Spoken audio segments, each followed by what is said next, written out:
Good day po mga kapatid, Miss Sampa, welcome sa aking YouTube channel. Naparito po tayo ngayon para talakayin po natin itong mga 2020 coins. Dito po sa 20 pesos, sa 10 piso, at maging sa 5 piso. So ano ba rito ang mahirap nang hanapin dito po sa 2020 coins na ito?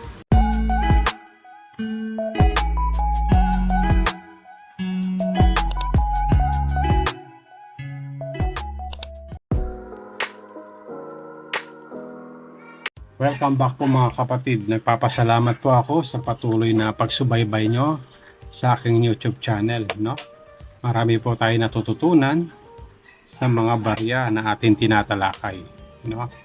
So bago ko po mag-umpisa, binabati ko po kayo ng pinagpalang araw sa inyo, sa mga kapatid po natin, sa mga senior citizens, sa mga coin collector po natin, at sa mga subscribers po natin na patuloy na sumusubaybay sa aking YouTube channel. Gusto ko i-share sa inyo yung nabili kong Coca-Cola. Ayan, bottles. Yung glass, no? Ayan, ito po yung tatak niya, Coca-Cola. So, ito po ay nabili ko sa isang department store.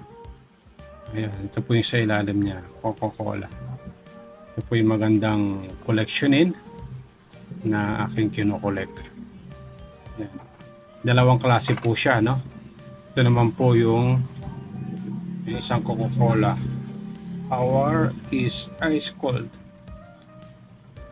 Yan, Coca-Cola. Pares din po siya sa ilalim, ano?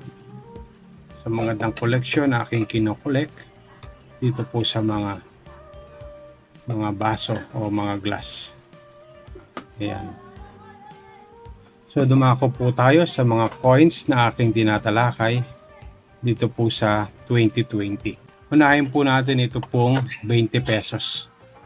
Ayan, 2020. Ito po yung date niya. Ayan, sa mga baguhan po natin, ito po ang 20 pesos na 2020. Low Mint Mart. Ito po yung kanyang Mint Mart. Nasa ibaba. No? So itong 20 pesos na ganito ay common coins. Marami po tayong makikita na ganito. I think ayon po sa numista, ito po ay nasa 80% ang kanyang mintage. O yung nag-average po siya ng 20%. So marami pa po ito. So ito po ay common na lang sa ating mga collector. 2020 Low Mint Mart, no? So pangalawa naman po sa 2020 natin tinatalakay itong 2020 Upper Mint Mart. Ayan, ito po yung kanyang Mint Mart. Nasa ibabaw po ng balikat ni Manuel Quezon. Ito po, no? Ayan. So 2020 Upper Mint Mart. Ito po ay nagme-mintage ng 9%. So marami-rami rin po siya. Pero sa mga kapatid po natin collector, ito po ay semi-hard to find. Ang makikita po natin kadalasan, ito pong Low Mint Mart. Ay ito po. So ito naman po yung Upper Mint Mart. Ito yung pinaka sa itaas niya, no? So yan po ang ihan po natin. Semi hard to find, 9% po sa numista. Ayan. So ang pangalawa naman po sa 2020, ito pong 10 peso NGC 2020 New Generation Currency. Ito po ay 2020. Medyo marami-rami na rin po akong nahunt nito. Itong 10 piso na 2020.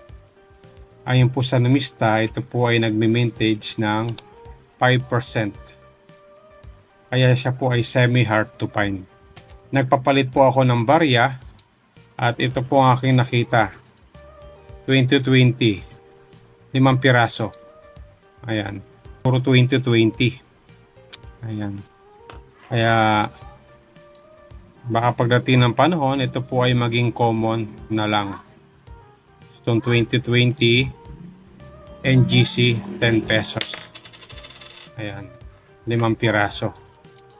At dito naman po sa Upper Mint Mart na 20 pesos, marami-rami na rin po akong nahunt.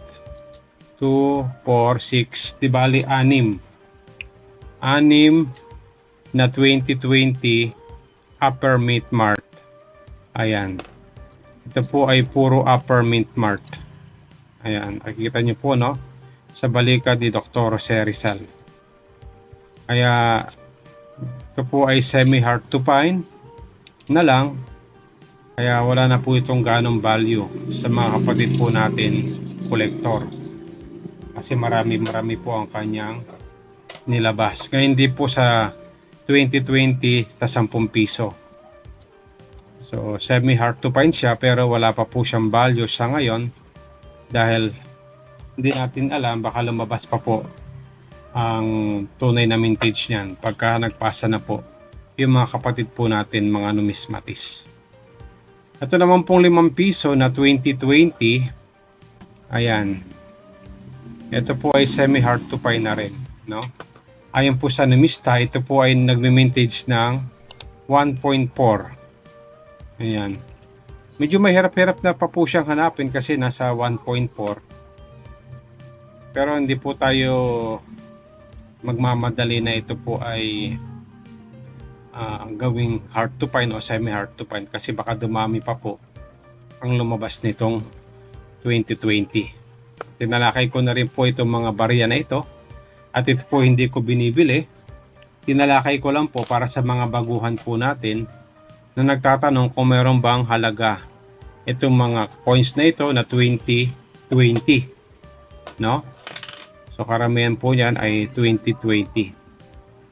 Ito po ay share ko lang para magkaroon po tayo ng idea, lalo na po sa mga baguhan po natin na nagnanais malaman kung ano po ang may value sa mga baryang ito.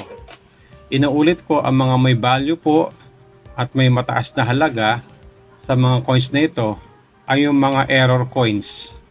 Ayan.